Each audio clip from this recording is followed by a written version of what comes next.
কি রে হরি, এইভাবে কাজ করলে কি আজ সারা দিনেও এ কাজ শেষ হবে?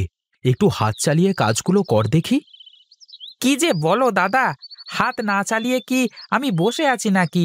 তোমার থেকে তো পিছিয়ে নেই আমি। হ্যাঁ, পিছিয়ে নেই, কিন্তু তোর থেকে যে এক পাই বেশি কাজ করে ফেললাম, সে খেয়াল কি আছে? হ্যাঁ হ্যাঁ, তুমি আমার থেকে ভালো কাজ করতে পারো, তাই তোমার তো একটু বেশি কাজ করতে হবে দাদা। আমি তো তোমার থেকে ছোট, তাই না? হ্যাঁ, ওই কাজের বেলাতেই কেবল আমি বড়, বাদবাকি সময় তো আমাকে কিছু মনেও করিস নে। ধুর, তোমার এই বকানি এখন আর শুনতে ইচ্ছে হচ্ছে না। তুমি কাজ করো, আমি একটু পানি খেয়ে আসি। পানি ছাড়া আর কি খাবি? সেই ভজাটা যে আবার কখন খাবার নিয়ে আসবে তা কে জানে।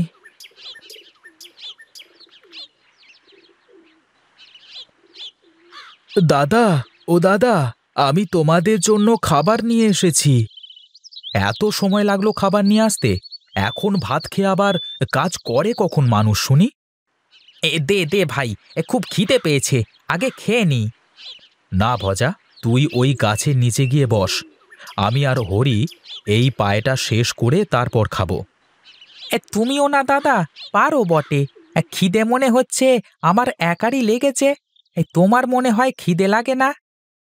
শোন, এখন খেতে গেলে তো অনেক সময় নষ্ট হয়ে যাবে, তারপর এসে এই ফেলে রাখা কাজ করতে আর ইচ্ছে হবে না। বেশ তো, করো, আমার আর কি সমস্যা? তোমার যদি কোনো সমস্যা না হয়, তাহলে আমার আর কিসের সমস্যা? চল হরি, এবার গিয়ে খেয়ে নেওয়া যাক।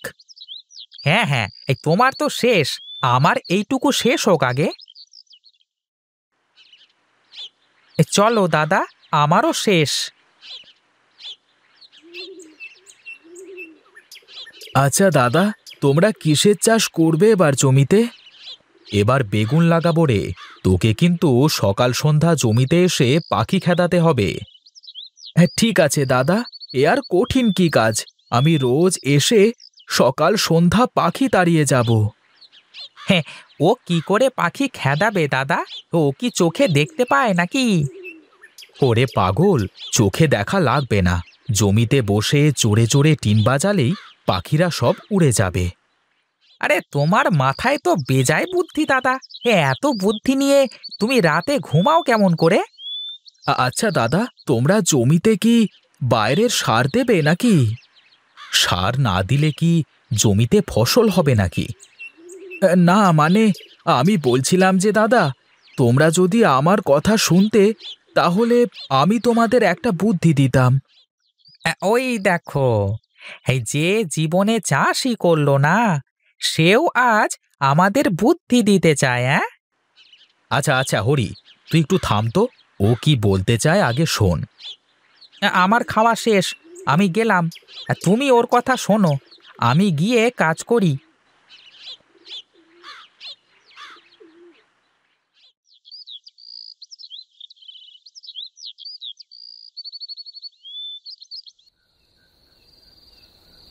শোন রে বাপ সকল, তোদেরকে একটা কথা বলি।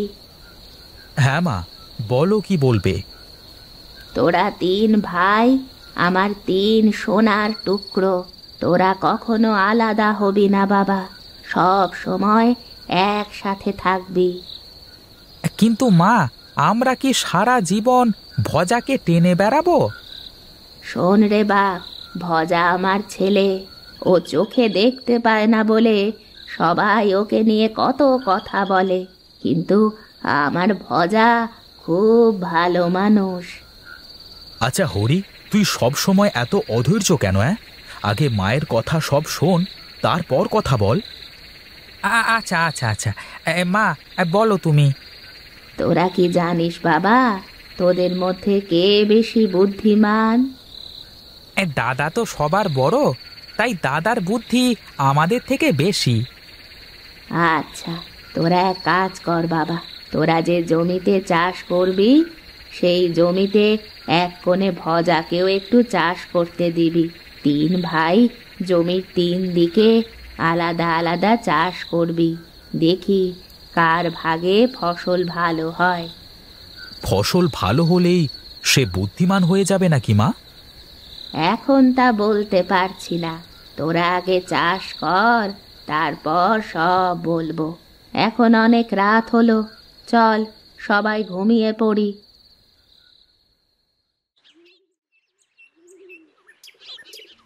আচ্ছা দাদা, মা হঠাৎ করে আমাদের 3 ভাইকে আলাদা আলাদা চাষ করতে বলল কেন?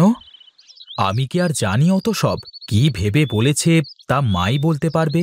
এখন চল গিয়ে আগে জমিতে গাছগুলো লাগিয়ে দিই। হ্যাঁ দাদা, আমি কিন্তু ওই পাশের উঁচু ভাগটাতে লাগাবো। তোর যে পাশ ইচ্ছে সেই পাশ নিস, আগে তো জমিতে যেতে দে। শোন হরি, এই হলো তোর ভাগ, আর এই হলো ভজার ভাগ, আর এই হলো আমার ভাগ। হ্যাঁ আচ্ছা দাদা, হ্যাঁ আমি তাহলে লাগানো শুরু করলাম, কেমন?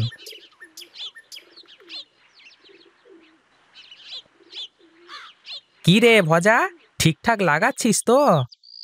হ্যাঁ, ঠিকঠাক হচ্ছে কিনা দেখতে তো পাচ্ছি না দাদা, তবে লাগাচ্ছি তো, দেখা যাক। শোন হরি, তোর লাগানো হয়ে গেলে এসে একটু ভজাকে সাহায্য কর, আর আমার আগে শেষ হলে আমি দেখিয়ে দিচ্ছি।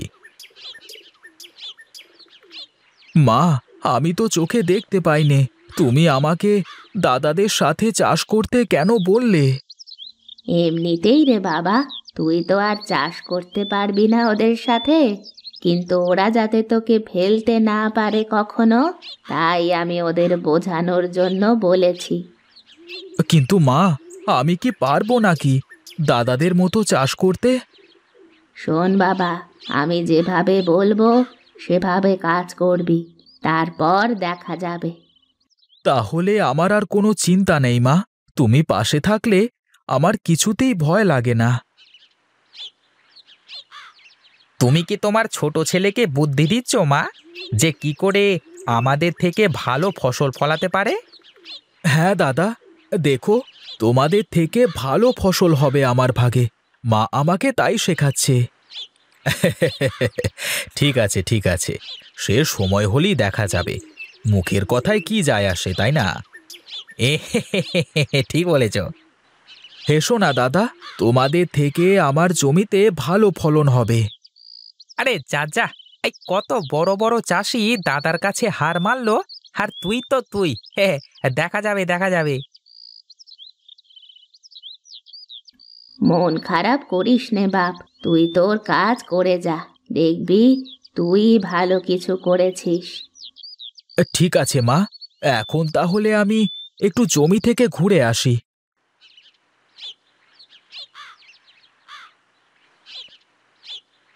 কি রে ভজা, এই দাঁড়িয়ে দাঁড়িয়ে টিন বাজিয়ে কি করিস? হ্যাঁ, আমি তো আর দেখতে পাইনে, তাই টিন বাজিয়ে পাখিদের খেদাই।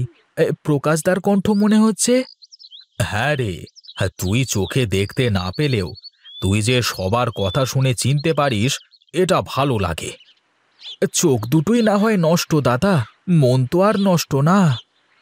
তা ঠিক বলেছিস, কিন্তু জমি এমন ভাগ ভাগ করা কেন? আমাদের 3 ভাইয়ের জমি আলাদা আলাদা করে চাষ করা তো, তাই। তা তুইও কি চাষ করছিস নাকি শুনি? হ্যাঁ দাদা, এই উত্তরের কোণের অংশটা আমার, আমি নিজেই লাগিয়েছি। বাহ, এই তোর বেগুন গাছই তো ওদের থেকে ভালো হয়েছে রে, কত বড় হয়েছে ওদের গাছের থেকে। সত্যি বলছো দাদা? আমার কিন্তু বিশ্বাস হচ্ছে না। হ্যাঁ রে, সত্যি বলছি, মনে হয় তোর গাছেই ভালো ফলন হবে। এখন আমি যাই রে ভজা, সন্ধে হয়ে গেল প্রায়, তুই যাবি নে বাড়ি? তুমি যাও, আমি আরেকটু পরেই যাচ্ছি। এই দেখেছো দাদা, এই ভজা নিশ্চয়ই কোনো আজব সার দিয়েছে জমিতে, এই তা না হলে কি করে ওর গাছের বেগুন এত বড় হয়? হ্যাঁ রে হরি, আমিও তো কোনোদিন এত বড় বেগুন কোথাও হতে দেখিনি। সত্যি বলছো দাদা? আমি তো জমিতে কোনো সারই দিইনি। তুই বললি কি আর আমরা তাই বিশ্বাস করব? মা নিশ্চয়ই তোকে কোনো গোপন সার দিয়েছে। আচ্ছা, তোমরা আমার কথা বিশ্বাস করছো না তো? চলো, তোমরা মায়ের কাছে চলো, তাহলেই সব বুঝতে পারবে।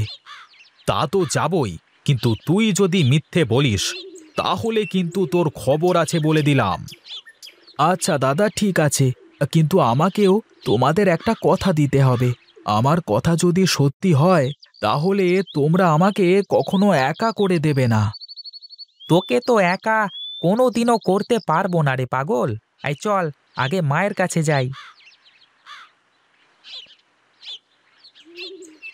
মা, এই বড় বেগুন হলো ভজার ভাগের, আর এই ছোট বেগুন হলো আমাদের ভাগের। কিন্তু ভজা বলছে ও নাকি জমিতে কোনো সার মাটি দেয়নি। তুমি বলো মা, আমি আর দাদা কত সার মাটি দিলাম, তাও তো ওর মতো বেগুন হলো না আমাদের। ও নিশ্চয়ই চুরি করে কোনো সার দিয়েছে, যা আমাদের বলেনি। মা, তুমি হাসছো কেন? আমাদের কথা তোমার কাছে হাসি মনে হচ্ছে? ওরে শোন তোরা, ভজা সত্যিই বলেছে, ও জমিতে কোনো সার দেয়নি। তা কি করে হয়? তাহলে এত বড় বড় বেগুন হলো কি করে ওর ভাগে? তোরা তোদের জমিতে যে সার মাটি দিয়েছিস তার থেকে ছিটে পিটে যা পেয়েছে তাতেই ওর বেগুন গাছে জোর ধরেছে। তোরা তো বেশি ফলনের লোভে বেশি সার মাটি দিয়েছিস। তাই বলে শুধু ওটুকুতেই এত ভালো বেগুন হয়ে গেল? ভজার বিশ্বাসী ভজার সব, ও চোখে দেখতে না পেয়েও আজ তোদের হারিয়ে দিয়েছে।